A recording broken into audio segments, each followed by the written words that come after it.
মাননীয় প্রধানমন্ত্রীর কাছে আমার প্রশ্ন ছিল, দেশের সকল প্রাথমিক বিদ্যালয়ের শিক্ষকদের ইংরেজি বিষয়ের উপর প্রশিক্ষণের ব্যবস্থা গ্রহণ করা হবে কিনা, হলে কবে নাগাদ করা হবে? বর্তমান সরকারের ইশতেহারে দেশের সকল প্রাথমিক বিশ্ববিদ্যালয় শিক্ষকদের শিক্ষার মান এবং দক্ষতা বৃদ্ধির লক্ষ্যে বিশেষ প্রশিক্ষণ কর্মসূচির আওতায় আনার ওপর গুরুত্ব প্রদান করা হয়েছে। বর্তমানে প্রাথমিক বিশ্ববিদ্যালয়গুলোতে মোট শিক্ষকের সংখ্যা ৩,৭৬,৪89 জন।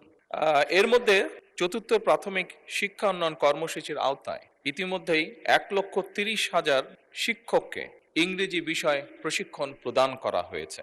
মাননীয় সংসদ সদস্য, আপনি জেনে আনন্দিত হবেন যে আগামী ১ জুলাই ২০২৬ হতে ৫ বছর মেয়াদী পঞ্চম প্রাথমিক শিক্ষা উন্নয়ন কর্মসূচি সরকার শুরু করতে যাচ্ছে।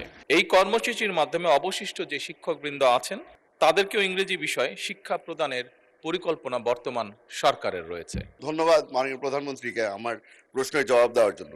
বর্তমানে মাননীয় প্রধানমন্ত্রী, আমরা যেটা দেখে এসেছি গত ১৭ বছর ধরে প্রাইভেট যেই স্কুলগুলি ছিল সেখানে টিচার নিয়োগ দেওয়ার সময় কোনো ধরনের গাইডলাইন অথবা কোনো সার্টিফিকেট দেওয়া হতো না। আপনাদের কি কোনো উদ্যোগ হবে যে নতুন টিচার নিয়োগ দেওয়ার সময় প্রাইভেট স্কুলের জন্য তাদেরকে কোনো ধরনের সার্টিফিকেশন অথবা কোনো নতুন গাইডলাইন দেওয়ার? আপনার সম্পূর্ণ প্রশ্নের জন্য ধন্যবাদ। তৃতীয় সারিতে যে তুলছে বিরোধী প্রাইভেট দলের স্কুলের যে গাইডলাইন, এটা তো প্রাইভেট স্কুল, আপনি নিজে উল্লেখ করেছেন। স্বাভাবিকভাবে প্রাইভেট স্কুলের ব্যাপারে গাইডলাইন তো সরকারের দেওয়ার কথা না, সেটা তারা নিজেরাই ঠিক করবে। তবে এ ব্যাপারে যদি আপনার কোনো পরামর্শ থাকে সেটি আপনি যদি মন্ত্রণালয়ে জমা দেন, সে বিষয়ে নিশ্চয়ই আমরা বিবেচনা বা আলোচনা করে দেখতে পারি। মাননীয় প্রধানমন্ত্রীর কাছে জানতে চাচ্ছি, ইতিমধ্যেই তিনি ঘোষণা দিয়েছেন প্রত্যেকটা উপজেলায় একটি মহিলা কলেজ সরকারিকরণ করা হবে।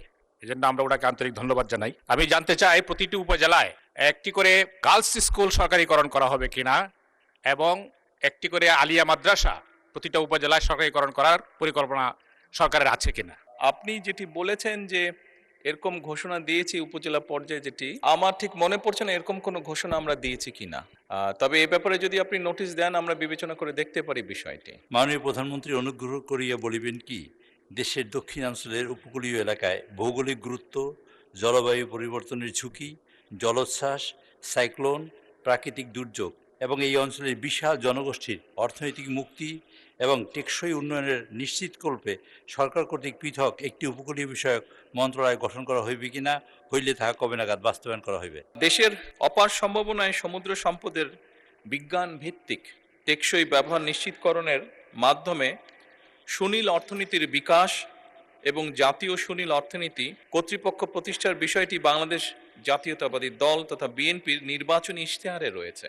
এছাড়া ২০০৫ সালে তৎকালীন বিএনপি সরকার উপকূলীয় অঞ্চল নীতি ২০০৫ প্রণয়ন করে, যা উপকূলীয় অঞ্চলের উন্নয়ন এবং সুরক্ষা একটি গুরুত্বপূর্ণ মাইল ফলক। বর্তমান সরকার এমএসপি বা সমুদ্র অঞ্চল পরিকল্পনা কার্যক্রম এবং এ থেকে দেশের সম্ভাব্য অর্জিতব্য বিষয়াদি বিবেচনার জন্য ইতিমধ্যেই পদক্ষেপ গ্রহণ করেছে।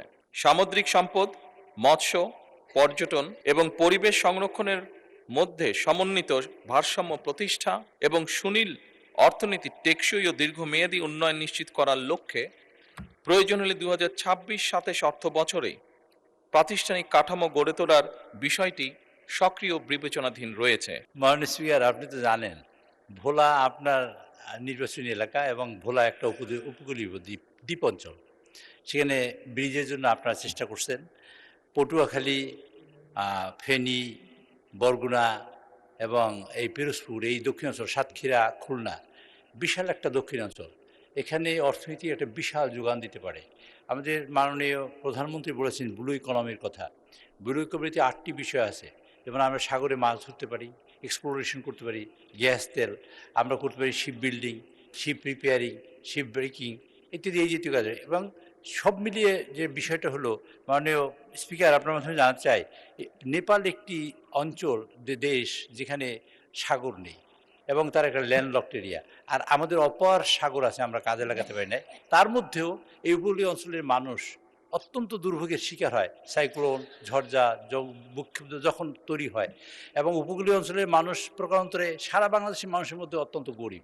কাজে এই এলাকায় সার্বিক বিবেচনা করে মাননীয় প্রধানমন্ত্রী যদি এরকম একটি পার্বত্য চট্টগ্রাম যেরকম মন্ত্রণালয় করেছেন এরকম একটা মন্ত্রণালয় অথবা যে বিভাগের কথা বলেছেন আমি তাকে ধন্যবাদ জানাই যে বিশেষ বরাদ্দ এই এলাকার মানুষগুলোর জন্য এবং উপকূলীয় অঞ্চল ইতিমধ্যেই কিন্তু উপকূলীয় অঞ্চলে একটা ঘোষণা করা হয়েছে এবং সেখানে মানে আলাদা বরাদ্দ দেওয়া হয়। তাই আমি মনে করতে চাই মানে আমি বলতে চাই মাননীয় প্রধানমন্ত্রীর কাছে উপকূলীয় অঞ্চলে যারা আছেন সকল মাননীয় সংসদ সদস্যদের সমন্বয়ে অথবা সরকার যদি বিবেচনা করেন যে তাদের বরাদ্দ বেশি এবং উপকূলীয় অঞ্চলে তাদের যোগাযোগ ব্যবস্থা নিশ্চিত এবং তাদের সার্বিক উন্নয়নের লক্ষ্যে আর বর্ধিত কোনো কার্যক্রম তিনি গ্রহণ করবেন কিনা মাননীয় স্পিকার, এটা আমি জানতে চাই মাননীয় প্রধানমন্ত্রীর কাছে। মাননীয় প্রধানমন্ত্রী। ধন্যবাদ মাননীয় স্পিকার, ধন্যবাদ মাননীয় সংসদ সদস্য আপনার সম্পূরক প্রশ্নের জন্য। আপনি নিশ্চয়ই খেয়াল করেছেন আপনার যে মূল প্রশ্নটি ছিল সেখানে আমি উল্লেখ করেছি যে আমাদের নির্বাচনী ইশতেহারে ব্লু ইকোনমির বিষয়ে একটি কম বেশি ডিটেল পরিকল্পনা আছে। বাংলাদেশের বৃহৎ একটি জনগোষ্ঠী সমুদ্র অঞ্চলগুলোতে বাস করছে, ভোলা সহ, বরগুনা সহ, পটুয়াখালী সহ, কক্সবাজার সহ, চট্টগ্রাম সহ বিশাল একটি অঞ্চল বাস করছে এবং খুব স্বাভাবিকভাবেই আমরা যদি এই ব্লু ইকোনমির বলতে যে সকল অর্থনীতি যে সকল বিষয়গুলো এখানে আছে সেগুলোকে যদি আস্তে আস্তে অর্থনৈতিক সম্ভাব্যতা বিবেচনা করে আমরা গড়ে তুলতে পারি তাহলে অবশ্যই বহু মানুষের জীবনযাত্রার মান আমরা পাল্টাতে সক্ষম হব এবং সেখানে এই অঞ্চল এবং এই বিশাল অঞ্চলকে ঘিরে বিশাল একটি অর্থনৈতিক অঞ্চল গড়ে উঠবে যা সামগ্রিকভাবে দেশের অর্থনৈতিক একটি শক্তিশালী অবস্থানে নিয়ে যাবে অবশ্যই ইনশাআল্লাহ। এবং সেজন্যই এবং এই সকল বিষয় বিবেচনা করেই আমরা আমাদের নির্বাচনী ইশতেহারে এই বিষয়টিকে অত্যন্ত গুরুত্বের সাথে তুলে ধরেছি এবং সরকারের বিভিন্ন মন্ত্রণালয় এরই ভিতরে ধীরে ধীরে পরিকল্পনাগুলো গ্রহণ করা শুরু করেছে। এটি যেহেতু একটি বিশাল বিষয় সেই জন্য এটার ফল পেতে কিছু সময় লাগবে, তবে আমরা দৃঢ়ভাবে বিশ্বাস করি ইনশাআল্লাহ আমরা সঠিক পরিকল্পনা নিয়ে এগোতে সক্ষম হলে আমরা দেশের বিশাল একটি অংশ এবং সেই অংশে বসবাসরত মানুষদের জীবনযাত্রা সুন্দরভাবে পরিবর্তন করতে সক্ষম হব। ধন্যবাদ। জনাব শফিকুল ইসলাম মাসুদ, পটুয়াখালী। মাননীয় স্পিকার, আপনাকে ধন্যবাদ এবং বিশেষ করে আমার দক্ষিণ অঞ্চলের মাননীয় সংসদ সদস্য জনাব নুরুল ইসলাম আমাদের এলাকাকে অ্যাড্রেস করেছেন, সেই জায়গা থেকে তাকেও ধন্যবাদ জানাচ্ছি এবং মাননীয় প্রধানমন্ত্রী আমাদের এই প্রশ্ন তিনি তার বিবেচনা নিয়েছেন সেজন্য তাকে ধন্যবাদ জানিয়ে আমার নির্বাচনী এলাকায় 112 পটুয়াখালী বাউফল, আমরা আমাদের এলাকা সম্পর্কে বলে থাকি ধান নদী খাল, এই তিন নিয়ে আমাদের বরিশাল নদী বেষ্টিত এই জায়গা সম্পর্কে যে এখানে উপকূলীয় বিষয়ক মন্ত্রণালয়ের যে বিশেষ বিবেচনা নেওয়া হয়েছে, এই দক্ষিণ অঞ্চলের উপকূলীয় জেলা পটুয়াখালীর বাউফল আমাদের একটি অত্যন্ত নদী বেষ্টিত জায়গা যেখানে তেঁতুলিয়া এবং লোহালিয়া নদীর তীরবর্তী প্রায় 60টা ইউনিয়ন, তার মধ্যে 4টা ইউনিয়ন অত্যন্ত ভয়াবহ নদী ভাঙনে বিপর্যস্ত। উপজেলা নাজিরপুর, কালাইয়া, চন্দ্রদ্বীপ, কেশবপুর, ধুলিয়া, এদিকে কাশিপাড়া সহ নদীগর্ভে প্রায় এগুলো বিলীন হওয়ার পথে, প্রতিনিয়ত মানবিক, সামাজিক এবং অর্থনৈতিকভাবে বিপর্যস্ত হয়ে যাচ্ছে। নদী ভাঙনের ফলে আমাদের কবরস্থান সহ মসজিদ, মাদ্রাসা, স্কুল, মন্দির এগুলো আমাদের ভাঙনে বড় বড় অঞ্চলগুলো ইতিমধ্যে চলে গেছে। মানবতার জীবনযাপন করছে তারা, হাজার হাজার হেক্টর ফসলি জমি যা ইতিমধ্যে নদীর গর্ভে চলে গেছে। স্থানীয় কৃষক এবং দিনমজুর যারা জীবন জীবিকায় ভয়াবহ প্রভাব ফেলছে মাননীয় স্পিকার, সে জায়গায় আমরা বিশেষভাবে লক্ষ্য করছি যে আমাদের কয়েকটি প্রতিষ্ঠান সহ শিক্ষার্থীদের স্কুলে ছুটে যাওয়ার হার এখন কমে যাচ্ছে। কমিউনিটি হাসপাতাল, স্থানীয় বাজার, এমনকি মানুষের শেষ চিহ্ন কবরও নদীতে বিলীন হয়ে গেছে। গ্রামীণ কাঁচা রাস্তা, কাঁচা পাকা রাস্তা, ভেরিবাদ, ওয়াবদা সহ যোগাযোগের অসংখ্য নদী সড়কগুলো নদী ভাঙনের ফলে বিচ্ছিন্ন হয়ে আছে। বিশেষ করে নাজিরপুর, কচুয়া, ডালিমা, নিমদি, তাঁতেরকাঠি এলাকার 7 কিলোমিটার এলাকা একেবারেই ঝুঁকিপূর্ণ অবস্থায় রয়েছে। মাননীয় সদস্য, আমি শেষ যে প্রশ্নটি লাইনটা অনেক বলছি, ব্যাপক, একটা স্ট্রেট সংক্ষিপ্ত প্রশ্ন করুন। যে সিসি ব্লক এবং র্যাপের মাধ্যমে এই জায়গাটাকে আমাদের যে প্রকল্প এখানে নেওয়া হয়েছে উপকূল বিষয়ক মন্ত্রণালয়ের আওতায় নিয়ে এসে এই সমস্যাগুলোর সমাধানে মাননীয় প্রধানমন্ত্রী তার জায়গা থেকে উদ্যোগ গ্রহণ করবেন কিনা এ বিষয়ে আপনাদের কাছে মাননীয় স্পিকার আপনার মাধ্যমে বিনয়ের সাথে জানতে চাচ্ছি। মাননীয় প্রধানমন্ত্রী। ধন্যবাদ মাননীয় স্পিকার, ধন্যবাদ মাননীয় সংসদ সদস্য আপনার একটি গুরুত্বপূর্ণ প্রশ্নের জন্য। আপনি আপনার এলাকার যেই সমস্যার কথা বলেছেন সেটি শুধু আপনার এলাকার সমস্যা নয়, বাংলাদেশের বহু মানুষ আছে, এমনকি আমার যেটা ডিস্ট্রিক্ট সেই বগুড়াতেও সারিয়াকান্দি অঞ্চলে এইরকম নদী ভাঙনের সমস্যা রয়ে গিয়েছে মাননীয় স্পিকার। একই সাথে আরও অনেকগুলো অঞ্চল আছে, দক্ষিণ অঞ্চল বলেন, উত্তর অঞ্চল বলেন, বাংলাদেশের বিভিন্ন জায়গায় এই সমস্যা রয়ে গিয়েছে। এই সমস্যাটা একদিনের নয় মাননীয় সংসদ সদস্য, আপনি যেহেতু ওই অঞ্চলের মানুষ, ওই অঞ্চলে বেড়ে উঠেছেন, আপনার নিশ্চয়ই ধারণা আছে কিভাবে এই সমস্যাটি তৈরি হয়েছে। এখানে সবচেয়ে গুরুত্বপূর্ণ দুটো বিষয় আছে। একটি হচ্ছে যে নদী শাসনের কথা আপনি বলেছেন, সেটি একটি উপায় আছে, এবং একই সাথে আপনি খুব ভালো করে জানেন নদী শাসনের বিষয়টি অত্যন্ত ব্যয়বহুল একটি বিষয়, বাট তারপরেও প্রয়োজন অনুযায়ী আমাদেরকে করতে হবে। এবং সাথে আরেকটি গুরুত্বপূর্ণ বিষয় আছে, এই ভাঙনগুলো কখন হয়? ভাঙনগুলো আমরা দেখেছি অধিকাংশ সময় বর্ষার সময় হয়ে থাকে, যখন নদীতে স্রোত থাকে এবং হঠাৎ করে পানির প্রবাহ যখন বেড়ে যায়। এবং সেই জন্যই মাননীয় সংসদ সদস্য, আপনি নিশ্চয়ই অবগত আছেন, আপনার ধারণা আছে, না দেখে থাকলেও ধারণা আছে, শহীদ রাষ্ট্রপতি জিয়াউর রহমান এই সমস্যাটিকে সমাধানের জন্য খাল খনন কর্মসূচি শুরু করেছিলেন ওনার শাসনের সময়। এবং বর্তমান সরকার খাল খননের মাধ্যমে একদিকে যেমন নদী ভাঙনকে ট্যাকল করতে চাইছে, একদিকে যেমন আমাদের শুষ্ক মৌসুমে পানির যে সমস্যা হয়ে থাকে সেই সমস্যাটার সমাধান আমরা করতে চাইছি খাল খননের মাধ্যমে। ঠিক একইভাবে আপনার নিশ্চয়ই ধারণা আছে, যেহেতু গ্রাম অঞ্চলে আপনি বেড়ে উঠেছেন, অনেক সময় এমন অনেক জায়গা আছে যেখানে বর্ষাকালেও কৃষক পানি পায় না, বর্ষার সময় তাকে পানির জন্য কষ্ট করতে হয়। সেই জন্য আমাদের সেচ সুবিধা দেওয়ার জন্য খাল খনন একটি অত্যন্ত জরুরি প্রকল্প। আপনার নিশ্চয়ই আরেকটি ধারণা আছে, বিশেষ করে ঢাকা শহরে এই সমস্যাটি আছে, এবং গ্রাম অঞ্চলেও যেখানে চাষবাস খুব বেশি হয়ে থাকে সেখানেও এই সমস্যাটি ধীরে ধীরে দেখা যাচ্ছে। সেটি হচ্ছে যে আমাদের ভূগর্ভস্থ যে পানি আছে সেটির স্তর ধীরে ধীরে নিচে নেমে যাচ্ছে।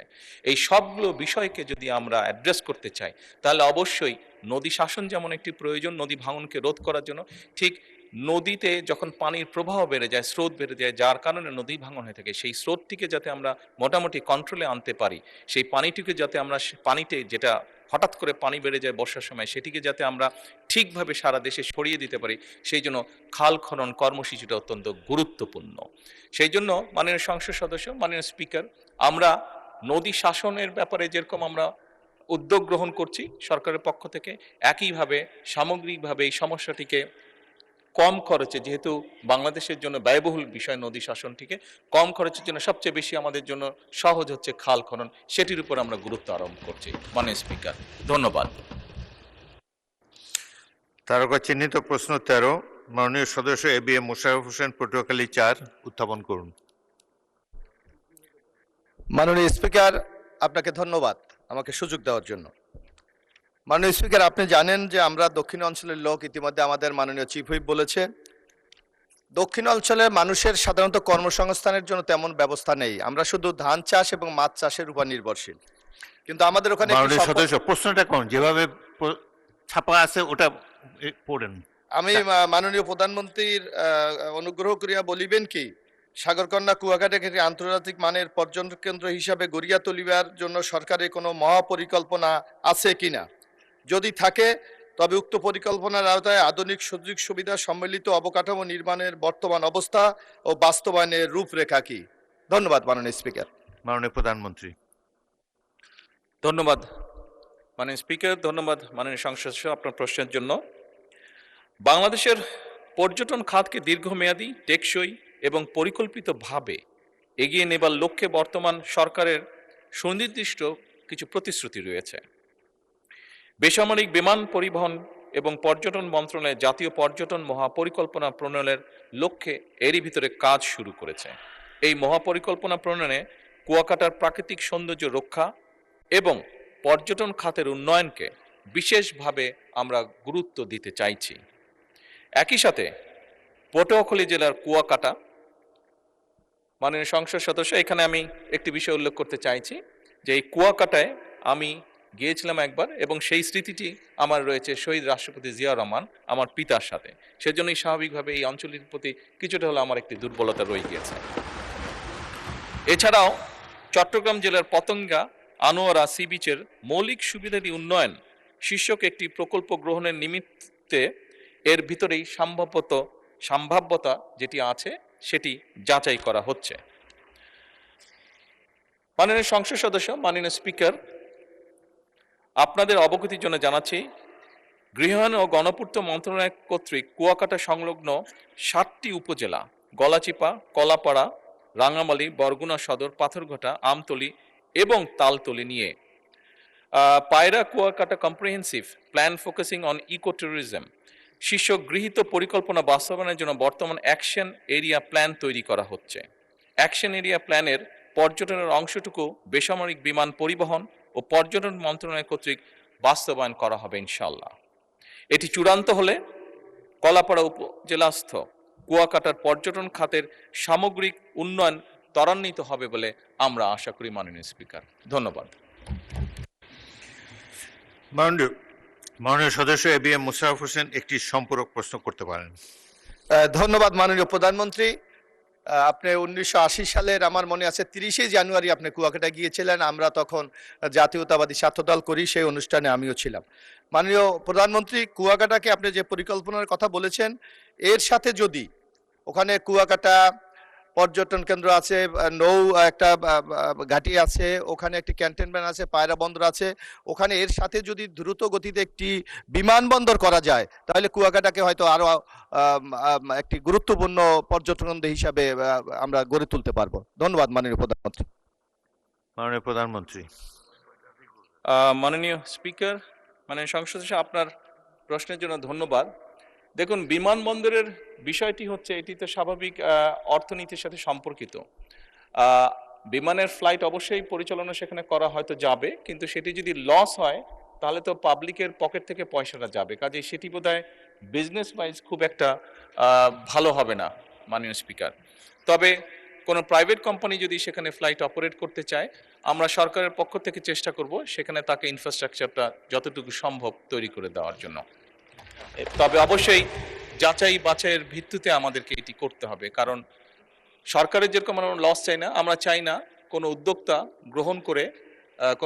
গ্রহণ করে সেটা তারা ব্যর্থ হোক বা সেটি ভালো না হোক। মাননীয় স্পিকার, এখানে আমি একটি কারেকশন দিতে চাইছি। এখানে মাননীয় সংসদ সদস্য হুম্মাম কাদের ওনার সম্পূরক প্রশ্নে প্রাইভেট স্কুলগুলোর ব্যাপারে একটি কথা বলেছিলেন যে গাইডলাইন, আমি তখন একটু ভুলভাবে উপস্থাপন করেছিলাম। প্রাইভেট স্কুলগুলোর ক্ষেত্রে সরকারের একটি গাইডলাইন অবশ্যই আছে, সরকারের একটি গাইডলাইন আছে, এই কারেকশনটা আমি দিতে চাইছি। সেই গাইডলাইনের ভিত্তিতেই তারা পরিচালনা করে থাকে। এখানে মাননীয় সংসদ সদস্য ওনার যদি কোনো বিষয় থাকে এখানে উনি অ্যাড করতে চান, উনি যদি নোটিশ আনেন, তাহলে আমরা সেই গাইডলাইনের ভিত্তিতে সেটি পর্যালোচনা করে দেখতে পারি।